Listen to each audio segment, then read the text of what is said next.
everyone. Today we're doing something slightly different, looking more at mental health, but mental health in education, typically for our students, pupils in school, and how to identify what that mental health looks like in students. So my guest today, I'll let her introduce herself. So please go ahead. Thank you. So my name is phebebrakolmft. I'm a licensed marriage and family therapist. I practice out of Tacoma, Washington in the US. I've been in private practice for the last 4 years. And prior to that, I worked in community mental health. And I also currently serve military families as a contractor. I'm a mom of 2 boys, wife. I'm originally from Ghana. And that's about it for me. You forgot to add that you got your own office the past few weeks that people need to show up to. So here's the thing, right? I've had that office since March. Okay, I signed the lease in March. I worked in there for maybe like 2 days, and I had to shut it down. So I hadn't seen, because of COVID, I hadn't seen anybody in there, since March. And so this past week, I think I saw like one person in there. It just so happened that our schedules kind of worked out to where she was in the area during the time of her session. So I was like, okay, come in. I'm sitting in the office anyway. So this past week was like the first time in a very long time that I had gotten like full full sessions in there. And then, I walked through the door and, my name is on there because COVID had slowed down a lot of different things. So my name was finally on the door, and I actually got to tell a client, I'm in 11:15, and you see my name on the door, and so it's a very nice feeling. So I did see clients. I've moved in and everything, and so I think I'm going to start easing into seeing clients. And I've been working from home since. I've been doing only online therapy since then. Okay. So I'm guessing those in the US and especially in Washington can come see you, but those of us across the pond and on the other corners of the world will probably stick to Zoom or I use this secure online platform for my sessions. So that's what I've been doing since March. Pretty consistently too. It's not been too bad actually. I'm actually really enjoying it. I didn't think I would like it. I used to do telehealth every now and then if I had like a client who needed something like that, but it's turned out to be really great. I think it's probably just the variety of different options. So whether in person or online, it helps. So my first question to you, what is mental health? I feel like everyone has a different definition for what that means, and I don't know whether it should be a varied answer for different people. I'm not too sure. Right. I think that depending on who you talk to, you might get a different answer. And for me as a therapist, it's really about the health of your mind. How is your brain functioning? How are you maintaining the connection between the things that your heart tells you, your emotions, and what goes on in your brain? Okay. So for a student, either in high school, secondary school, or university, how can they self-identify symptoms of mental health as opposed to projecting something that they are seeing from somewhere else onto themselves?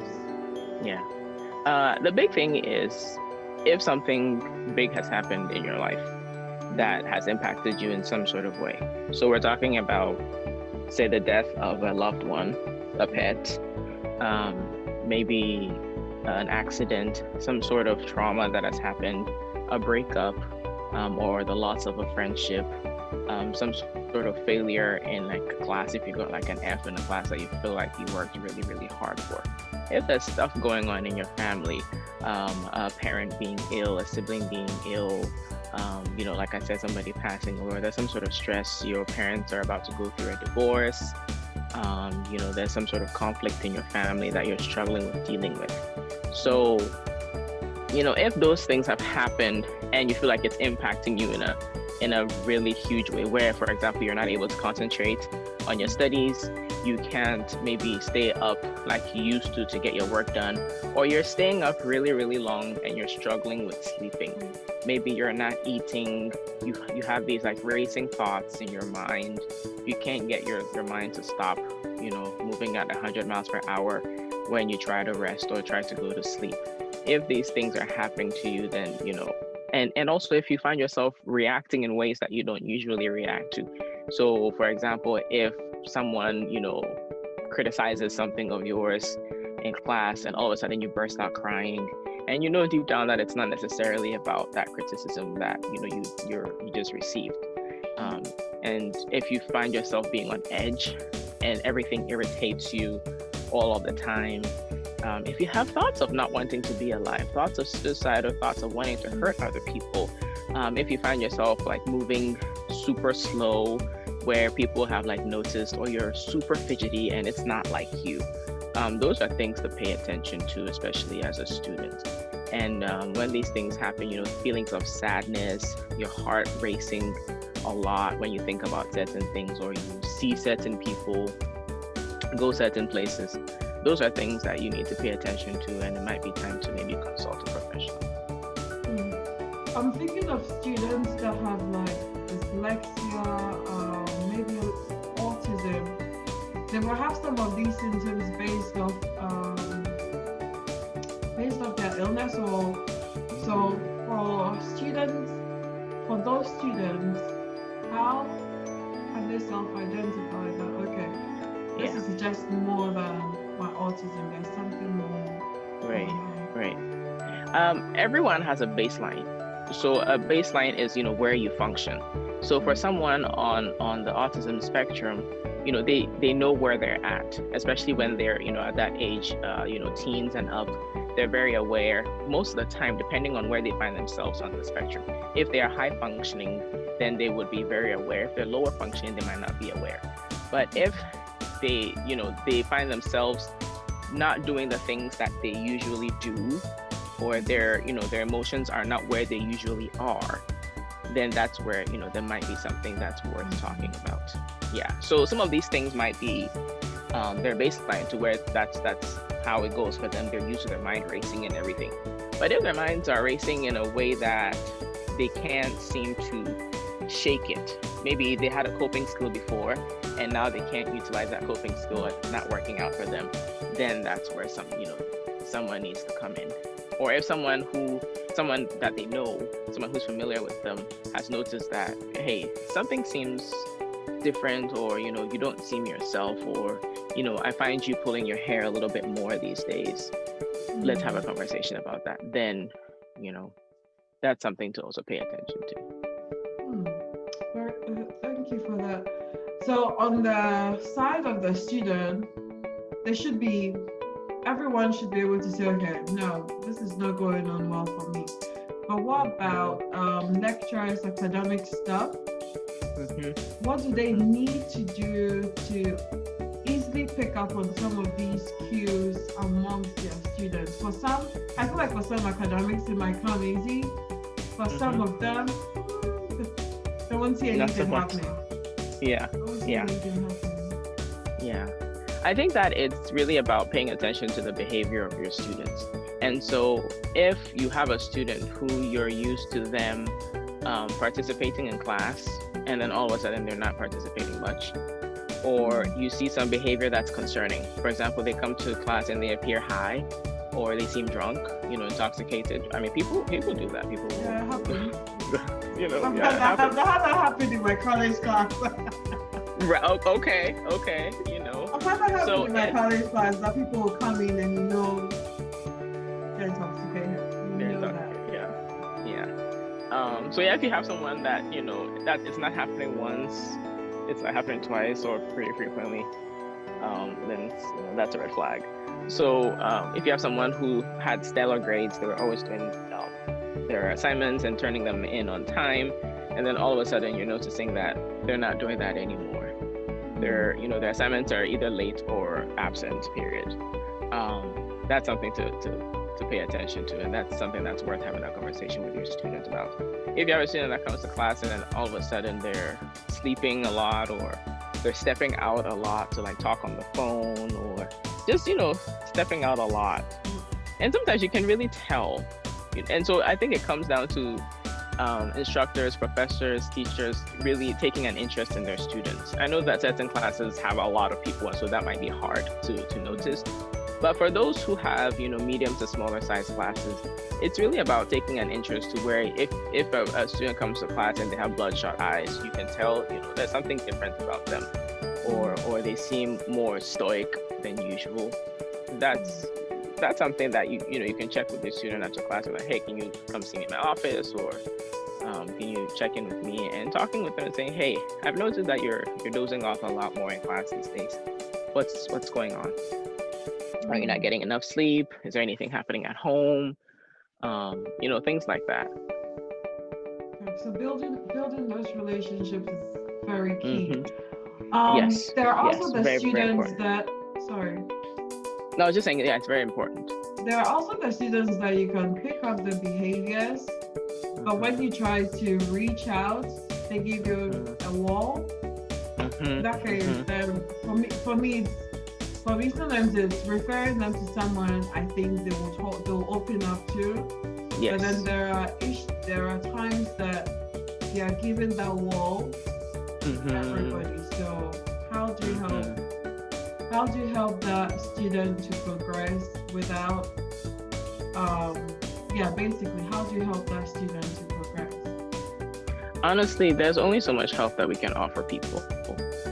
And to take it back to the previous question, if you have a rapport with your students, or you have that sort of relationship where they feel like they can trust you, it's easier for them to talk to you about these things that might be happening to them. So that's another key thing to pay attention to, what kind of relationship you have with your students. In terms of a student who, is stonewalled, like I said, there's only so much you can do. You can provide them with the resources. You can try to have conversations with them. You can, like you said, refer them on to somebody who they might talk to. And if they're not willing to talk to them, there really isn't much you can do.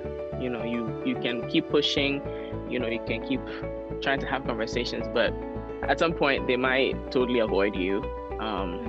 You have to put their privacy into consideration too, because they just might not want to share what's going on. So you have to kind of look at the mission here. What are you here for? Are you here to pass my class and all that stuff? If they're passing your class, then you're doing your part as an instructor.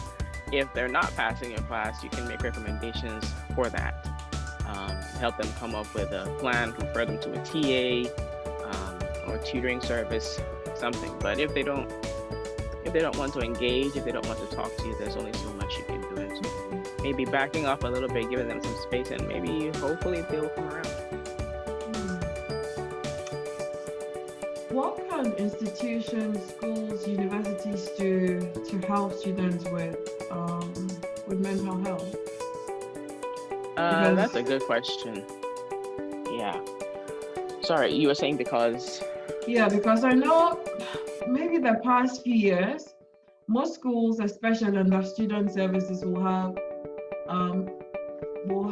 a mental health service that they're providing. You see posters all over, but I really doubt if students are actually going in for that help, mostly because of issues to do with privacy, and then the stigma also attached, especially being on campus or in school, not having friends laughing at them. So for me, what can institutions really do that would help these students to get their mental health back to that baseline, basically? Yeah. I think one big thing that, off the top of my head I can think of is establishing safety on campus.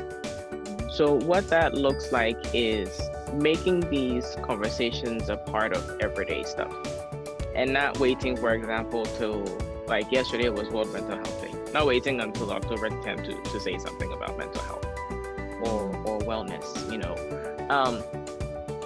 and you want your students to feel safe with the staff too. So if the counseling center or mental health center staff are not visible, if they are not people that students know, how are they going to go to them? So that can look like them going into classrooms to do presentations, having tables in the cafeteria where, students can stop by to talk with them, or being invited to, student events where they can engage. If there's staff meetings, they can go in there and talk with them, so that they're not the only adults or only professionals on the campus that are having these conversations. The rest of the staff can get into. We know that posters are not as effective. Yes, you see them, and then at some point, after those few seconds, they just become part of the wall. They blend in for you. So that's not always effective. So I think integrating the counseling center or mental health professionals, making sure that they're part of the campus, and also having them reiterate those privacy laws, making sure that they're familiar with it and they're explaining it properly to students all over campus, so that they know, hey, I'm not going to go and talk to your teacher about how much you hate them. I'm not going to go, tell your, say, RA how much you can't stand them. Those kinds of things. The only time that I would break privacy is if you said anything about wanting to hurt yourself or anybody else. That's the sort of thing that people need to know, and there needs to, boundaries. They need to know that there's these boundaries here that we're going to respect, especially if the professional there's a licensed person. They have to protect their license also. So you have to do what you need to do to protect your students as well. I think visibility and having that safe space on campus is something that institutions can do to shift what mental health looks like on campus. So there's also a school of thought that believes that mental health is over-exaggerated and the people are actually abusing it. So there are instances where students have to meet deadlines, they actually have work to do, and then they start coming up with all of these excuses, sometimes a whole lot of symptoms. And then in the institutions, you have scenarios where now either the mental health advisor there is now referring them off to the GP, the doctor, and they're being put on these prescribed medications. But then when you start having some of these one-to-one talks, you realize that, was that really a case here, or was it all made up? So I guess my question to you is, are you seeing more of that these days, or is just an issue of people learning a system and then trying to maneuver their way through it to suit their own needs? So that's a really great point. With any system, people will try to abuse it. That's just, a thing.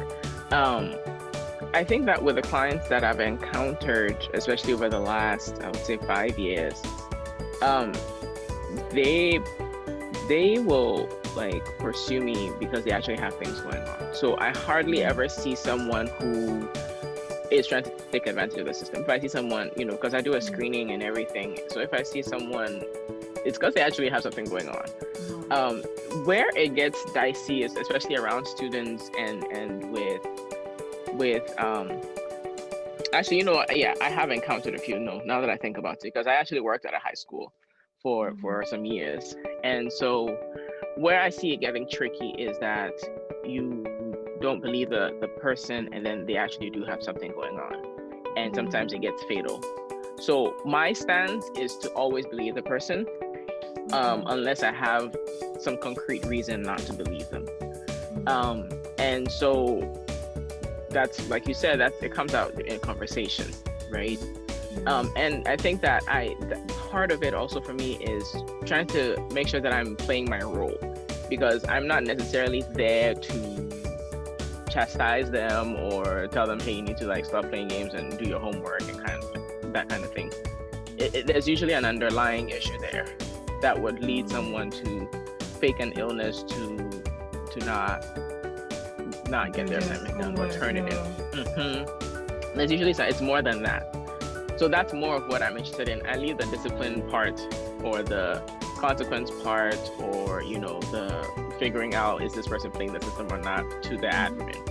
So it really comes down to roles. Like, what role would you, for example, be there to play, or what role would the GP be there to play? If the GP is given the medication, I mean, clearly they think that this is something that they could use. There's also people who feel like doctors give out too many psychotropic medications, for example. So this part of it is very dicey.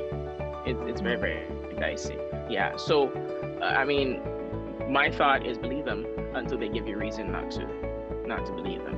If it becomes a habit or it becomes a pattern to where you're seeing that this person, every time a week before the assignment is due, they have some sort of like mental health crisis, I would be documenting these things, and when they're not in that space, be having a conversation with them about, hey, I've noticed that this is what happens every semester, to where these are the things that you say are going on, and then you have some sort of crisis. Help me understand what's going on with you, and help them develop a plan before the next testing cycle, for example, and help them implement that before they come to you with that, oh my gosh, I can't turn in my paper because I'm freaking out.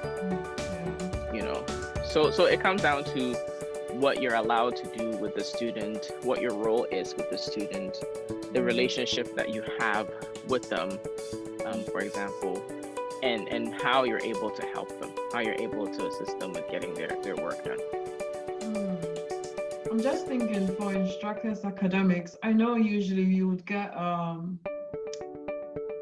that is only if the student has requested for that information to be declared. So if that information, if the student said yes, you can declare it, then you can help also. They have more time than most of the other students, but for the ones that don't, but then you've already picked up time to the lesson that, okay, there's something else more going on there. So, okay, I need to step in, I need to help, or I need to tell someone about it. But then two things will happen. It's either one, the students will appreciate that help, or two, it's like, why are you doing this why are you doing this for me? So it's like, okay. Right. And most times you don't know which reaction you are going to get, but you are going to get one of them regardless. Yeah. That's you never really know what you're going to get. But you want to do your due diligence as an instructor, and as a professional at the school. So you do what you can, and then you leave the rest up in the air for the students to figure out, because we have standards in our schools. We have standards that they have to live by.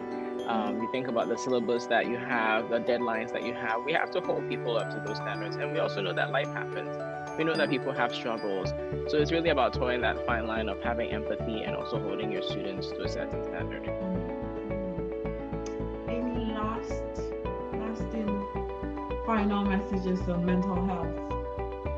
I think that the conversation needs to continue about mental health and how people are doing. And also I look at it as having like a fire drill. We don't wait until the fire happens before we have a fire drill.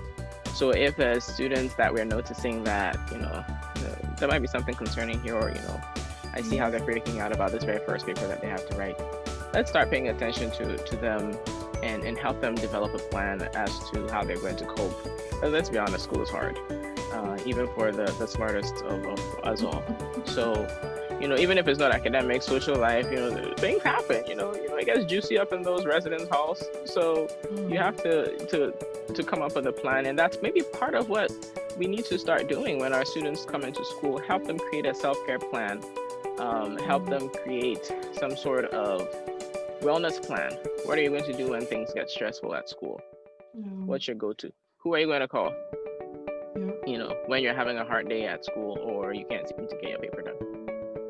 Those are things to consider, so that we can introduce them to these things before things get stressful, because we know that as the semester goes on, it is going to get stressful. All right, thank you for sharing your knowledge as well as your time with us on mental health for our students as well as our staff. academic staff should relate to students in some of these scenarios, as well as what to also look out for in these scenarios. We're really grateful for your time and your knowledge. Thank you very much for having me on here. Hello. Well done.